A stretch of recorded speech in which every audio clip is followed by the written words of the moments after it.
Angibingelele bafethu ekuseni egameni lika Jesu Kristu inkosi yethu.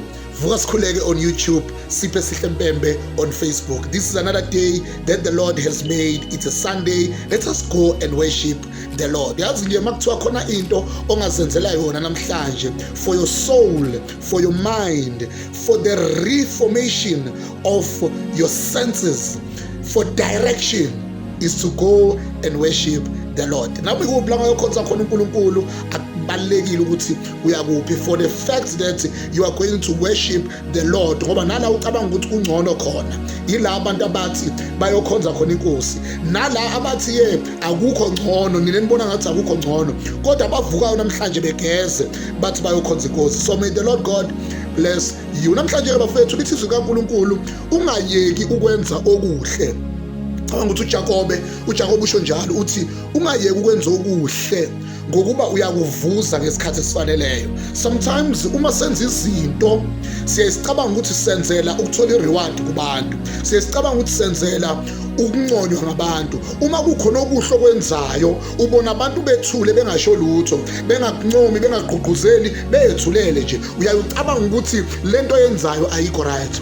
Namhlanje let me tell you uthi uNkulunkulu ungayeki ukwenza okuhle because the reward does not come from people but the reward comes from the Lord who knows and searches the heart. uNkulunkulu owazi ukuthi lento enhle oyenzayo awuyenzeli kona ukubukwa, awuyenzeli kona ukuthi uze uthole something back kodwa uyenza ngoba uyayenza, ngoba kunezinye izinto ofanele uzenze ngoba uvele uzenza, ngoba uthi uNkulunkulu don't give up in doing those good things because the time is coming where God is going to reward you, where God is going to give back to you for the good heart, for thinking for other people, for caring for other people, for loving other people. uNkulunkulu athi naku umvuzo wakho, and umvuzo mawuvela kuNkulunkulu ayi bafethu uyavama ukuthi ungabikho umuntu oba nesandla sokuvimba, kuba umvuzo ovela obala ohlalela noma ubani ukuthi lo mvuzo lona uvela kuNkulunkulu. Ake ngisho lokho senyanga sigcineni kubhlungu kuba neqiniso emntwini ongenalo iqiniso nawe, kubhlungu ukuba nothando uthanda umuntu ongenalo uthando lwakho.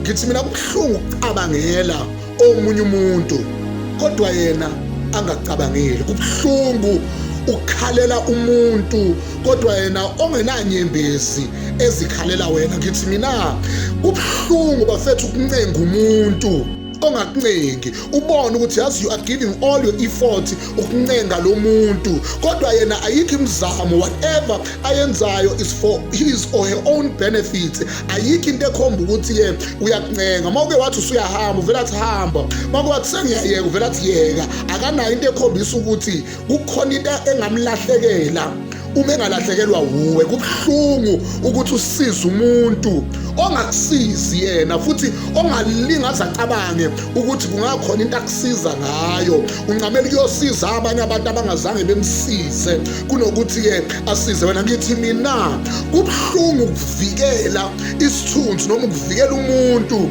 ongakuvikeli yena mawuhlangabezana nezinto ezithile, uyaku-expose akukhulume kabi, akanayo into yokuthi uyakuvikela wena. Ngithi mina kubhlungu ukufihla ihlazo lo muntu ongalifihli yena lakho ihlazo, ubone kahle ukuthi lo muntu lona kunokuthi afihle ihlazo lakho, wenza isiqiniseko sokuthi lele lakho othi uzama ukulifihla uli-expose noma uliveza kakhulu. Ngithi mina kubhlungu bafethu ukukhulumela umuntu ongezukukhulumela yena, kubhlungu ukuthi ummele umuntu ongezukumela, kubhlungu ukuzigcina uzigcinela umuntu yena ongazigcinelile wena.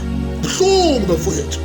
Kodwa-ke ukuthi uNkulunkulu ungayeki ukwenza okuhle ngoba ngesikhathi esifaneleyo you shall reap the rewards of the good things that you've been doing. May the Lord God bless you. Vuka sikhuleke on YouTube, Siphe Sihle Mpembe on Facebook. Inkosi iyanthanda. God bless you.